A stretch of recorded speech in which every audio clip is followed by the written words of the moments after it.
नमस्कार मंडळी, मी छाया आपल्या सर्वांचं आपल्या आणखीन एका नवीन व्हिडिओमध्ये अगदी मनापासून स्वागत करते। तर आज आहे गणेश चतुर्थी। तुम्हाला सर्वांना माझ्याकडून गणेश चतुर्थीच्या खूप खूप शुभेच्छा। तर आपलं डेकोरेशन झालेलं तुम्ही बघू शकता। डेकोरेशनचा व्हिडिओ सुद्धा मी आपल्या चॅनलवरती अपलोड केलेला आहे। सामानाची जुळवाजुळव रात्रीच करून ठेवली होती काय मी, म्हणजे वेळेला गडबड होणार नाही आणि काही सकाळी गोळा केले सामान। तर चला आता आपण गणपती बाप्पांची स्थापना कशी करायची ते बघूया, अगदी वेळ न घालवता। चला तर व्हिडिओला सुरुवात करूया। आता सगळ्यात महत्त्वाचं म्हणजे गणपती बाप्पांची मूर्ती कारखान्यावरून दुकानातून आपल्या घरी आणताना कशी आणावी। तर हे बघा, माझा पुतण्या आणि म्हणजे माझ्या जावेचा मुलगा माझा पुतण्या आहे आणि फौजी साहेब दोघं गेले होते गणपती बाप्पांची मूर्ती आणायला।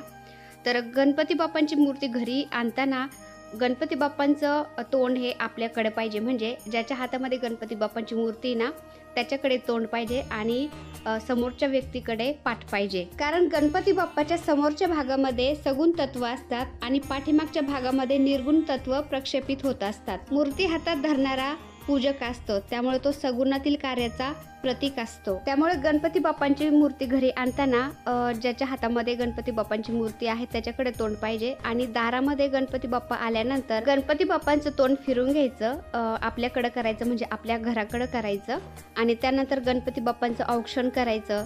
गणपती बाप्पांची मूर्ती आणायला गेलेले आहेत जे कोणी, त्यांच्या पायावर थोडंसं पाणी घालायचं आणि गणपती बाप्पावरून थोडासा भाकरीचा तुकडा पाणी ओवाळून टाकून द्यायचं एका कोपऱ्यामध्ये आणि मग गणपती बाप्पाचं आपल्या घरामध्ये स्वागत करायचं। आणि सकाळ सकाळ लवकर उठून बाहेरचं सडा रांगोळी रोजची देवपूजा सगळं आवरून आपण गणपती बाप्पाच्या स्थापनेची तयारी करायची।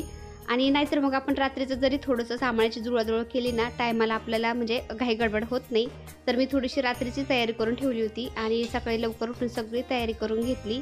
आता गणपती बाप्पांची मूर्ती आणल्यानंतर डायरेक्ट जे स्वास्तिक काढून ठेवलं होतं मी चौरंगावरती, त्यावरती मोठ्या आवाजामध्ये सगळ्यांनी गणपती बाप्पा मोरया अशा मोठ्या आवाजामध्ये चौरंगावरती जो स्वास्तिक काढाय ना अक्षदानी, त्याच्यावरती गणपती बाप्पांना स्थान दिलं। आता एका प्लेटमध्ये तांदूळ घेतली मी, त्याच्यावरती हळदी कुंकू वाहिलं, कलश भरून घेतला पाण्याने। तर कलशाच्या कंठाला पण जो कलावा येतो ना धागा, तो बांधायचा आणि तो नसेल तर पांढरा धागा बांधला तरी पण चालतं आणि नारळाला पण धागा बांधून घ्यायचा। आता सगळ्यात आधी आपण कलश तयार करून घेऊ। तर कलश भरून घेतलाय मी, कलशामध्ये हळदी कुंकू, थोड्याशा अक्षदा, दुर्वा थोड्याशा, एक फूल, त्यानंतर 1 रुपयाचं नाणं, 1 सुपारी असं घालायचं आणि कलशावरती स्वास्तिक पण काढून घ्यायचं आणि स्वास्तिक मोकळा नाही सोडायचा, स्वास्तिकाच्या बाजूने 2-2 लाईनी ओढायच्या आणि कलशाच्या पाठीमागून पण आपण 5 लाईनी ओढायच्या कुंकवाच्या। तर वरुण दैवतेच्या स्वरूपामध्ये आपण या कलशाची स्थापना करत असतो। आता हे बघा 5 बोटं पण ओढून घेतले कलशाच्या पाठीमागून मी आणि घरचे नागवेलीचे पानं आहेत ना आपले किती मोठे आहे तुम्ही बघू शकता। तर नागवेलीचे पानं घेतलेत 5 मी, तुम्ही आंब्याचे पण घेऊ शकता। तर हे बघा, तर कोणी कोणी ना कलश हा गणपती बाप्पा समोर पण ठेवतं, गणपती बाप्पाच्या डाव्या बाजूला ठेवतं, कोणी गणपती बाप्पाच्या उजव्या बाजूला ठेवतं। तर काही हरकत नाही, आपण ईशान्य कोपऱ्यामध्येच गणपती बाप्पांची स्थापना करत असतो ना, त्यामुळं काही हरकत नाही, डाव्या बाजूला ठेवा किंवा उजव्या बाजूला ठेवा, तसं काही नसतं, फक्त कलश असणं महत्त्वाचं आहे। पण तुम्ही ईशान्य कोपऱ्यामध्ये गणपती बाप्पांची स्थापना नसेल केलेली, दुसऱ्या दिशेला केलेली असेल तर मग ईशान्य दिशेकडे आपण कलशाची स्थापना करायची। मग गणपती बाप्पांच्या उजव्या बाजूला येऊ किंवा डाव्या बाजूला येऊ हे नाही पाहायचं, फक्त ईशान्य दिशा पाहायची असते, कारण पाण्याची दिशा ही ईशान्य दिशाच असते। आता कलश फक्त मी तयार करून घेतलाय, कलशावर मी अजून हळदी कुंकू वगैरे वाहिलेलं नाही। तर सगळ्यात आधी आपण काय करायचं, हातामध्ये थोडंसं पाणी, हळदी कुंकू, थोडेसे अक्षदा, 1 फूल घ्यायचं आणि संकल्प करायचा, अगदी आपल्या प्राकृत भाषेमध्ये बोलायचं। आज भाद्रपद चतुर्थीच्या दिवशी हे गणपती बाप्पा, तुमची आमच्या घरामध्ये आम्ही स्थापना करत आहोत, तुमची कृपादृष्टी हमेशा माझ्यावर माझ्या परिवारावर राहू द्या, तुमच्या कृपादृष्टीने माझ्या घरामध्ये सुख समृद्धी हमेशा टिकून राहू द्या, धनधान्य सुख समृद्धी ऐश्वर्य माझ्या घरामध्ये हमेशा राहू द्या। जे काही तुम्हाला संकल्प करायचा आहे, जे काही गणपती बाप्पांना तुम्हाला आज मागायचे ते मागायचं आणि जे फूल पाणी अक्षदा हळदी कुंकू आपण हातावर घेतलेला आहे ते तांबणामध्ये सोडायचं आणि गणपती बाप्पांना नमस्कार करायचा। त्यानंतर 2 विड्याचे पानं घेतलेत, थोडेसे अक्षदा घेतलेत, त्यावरती हळदी कुंकू वाहिले मी आणि गणपती बाप्पाच्या स्वरूपामध्ये 1 सुपारीला आपण अभिषेक घालणार आहे, त्याआधी आचमन करून घ्यायचंय। हातावरती डाव्या हाताने उजव्या हातावरती 1 पळीभर पाणी घ्यायचंय आणि हातावर पाणी घेऊन ओम केशवाय नमः असं म्हणत पाणी पिऊन घ्यायचंय। दुसऱ्यांदा पुन्हा पाणी घ्यायचं, ओम नारायणाय नमः असं म्हणत पुन्हा पाणी पिऊन घ्यायचं। तिसऱ्यांदा पाणी घ्यायचं, ओम माधवाय नमः पुन्हा पाणी पिऊन घ्यायचं आणि चौथ्यांदा हातावर पाणी घ्यायचं आणि ओम गोविंदाय नमः असं म्हणत आपण ते हातावरचं पाणी ताम्हणात सोडायचं आणि हात स्वच्छ पुसून घ्यायचा, एक कपडा जवळच ठेवायचा म्हणजे हात पुसण्यासाठी बरं पडतं। आता एक गणपती बाप्पाच्या स्वरूपामध्ये एक सुपारी घेतली मी आणि त्या सुपारीला गणपती बाप्पा म्हणून अभिषेक घालायचा आहे। तर कसं आहे ना, आपण जी मूर्ती आणलेली ना ती पार्थिव मूर्ती असते, तिच्यामध्ये प्राण नसतात। जोपर्यंत आपण तिची प्राणप्रतिष्ठा करत नाही तोपर्यंत ती एक फक्त मातीची शाडूची मूर्ती असते। त्यामुळे आपण सगळ्यात आधी गणपती बाप्पाच्या स्वरूपामध्ये या सुपारीला अभिषेक घालायचा।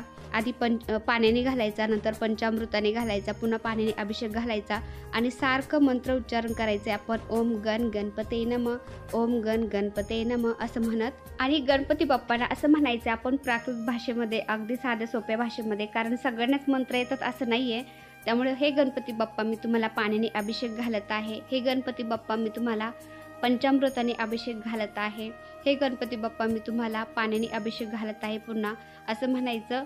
आणि पुन्हा आता एका पळीमध्ये थोडंसं पाणी, हळदी, कुंकू, फूल घेते, गंधोक्त स्नानम समर्पयामी आणि आपल्या प्राकृत भाषेमध्ये म्हणजे अगदी साध्या सोप्या भाषेमध्ये हे गणपती बाप्पा मी तुम्हाला गंध पुष्पाने अभिषेक घालत आहे असं म्हणायचं आणि ते पळीभर पाणी पुन्हा गणपती बाप्पावर सोडायचं आणि पुन्हा थोडंसं पाणी घालायचं। गणपती बाप्पांना स्वच्छ पाण्याने पुसायचं, कोरड्या कपड्याने पुसून घ्यायचं आणि नागवेलीचे 2 पानं आपण चौरंगावरती ठेवलेत गणपती बाप्पांजवळ, त्याच्यावरती थोडंसं अक्षदा हळदी कुंकू वाहून ठेवलंय, त्याच्यावरती गणपती बाप्पांना स्थान द्यायचं। त्याला पुन्हा गणपती बाप्पांना आता हळदी कुंकू अक्षदा वाहायच्या, फूल वाहायचं, नमस्कार करायचा आणि हे मात्र विसरायचं नाही की आपण दिवे लावून घ्यायचे आधी। तर समया लावून घेतलेले आहेत मी आधी, दिव्याच्या साक्षीनेच आपण कुठलीही पूजा करायची असते, तर समया लावून घेतलेले आहेत मी आधी। त्यानंतर आता गणपती बाप्पांना मी अभिषेक घातलाय, गणपती बाप्पांना फूल ठेवलंय, त्यांना धूप दीप दाखवलंय। त्यानंतर आता कलश, फक्त आपण कलशाची मांडणी केली होती।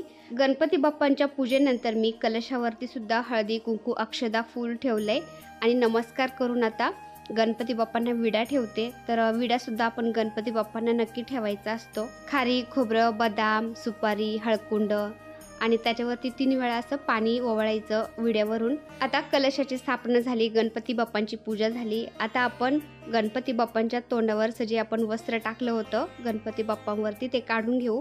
तर दारामध्ये येताना गणपती बाप्पांनी मी औक्षण केलं होतं, त्यामुळे मी गुलाल हळदी कुंकू लावलेले गणपती बाप्पांना।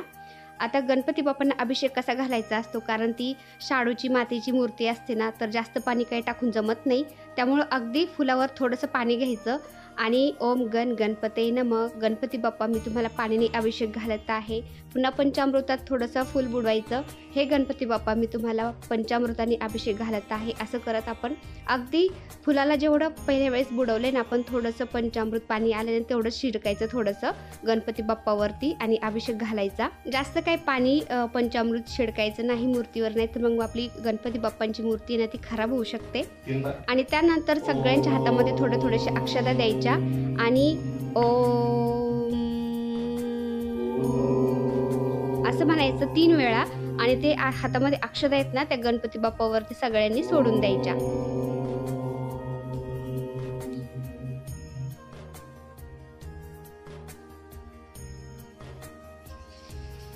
आता सगळ्यात आधी गणपती बाप्पांच्या आवडीचं एक फूल वाहते मी, त्यानंतर गणपती बाप्पांना जानवं घालायचे।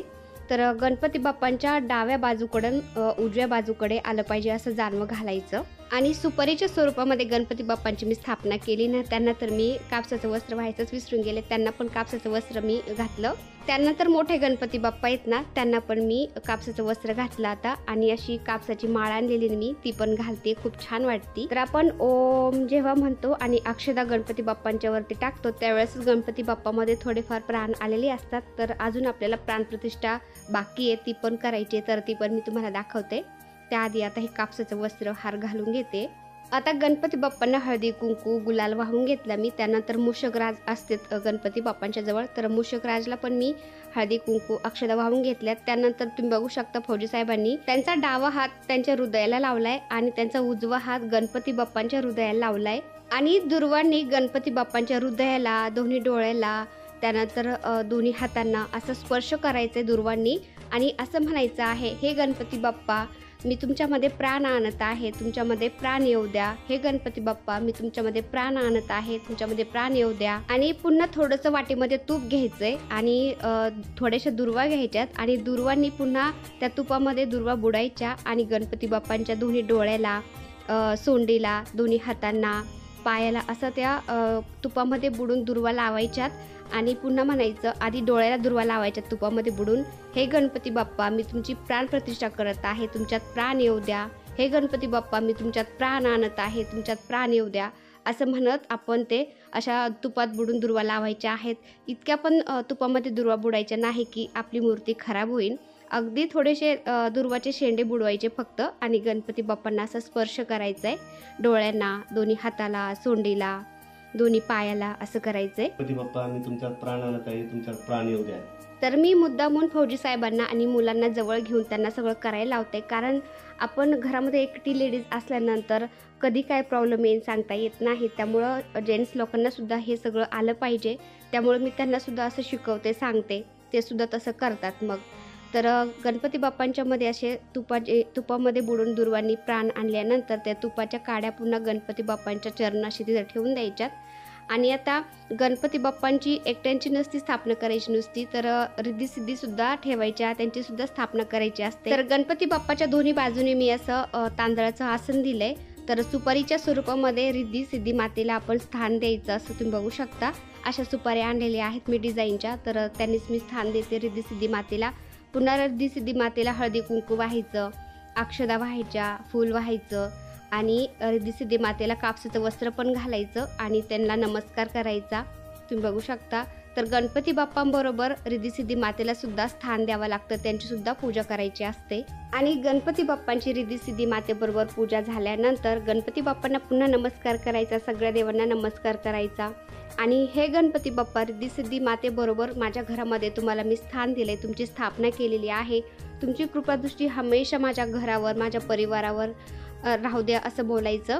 आणि पुन्हा गणपती बाप्पांना मी आता हळदी कुंकू गुलाल वाहते आणि अक्षदा वाहते. अक्षदा वाहिल्याशिवाय गणपती बाप्पाची स्थापना ही पूर्ण होत नाही आणि गुलाल नक्की व्हायचा.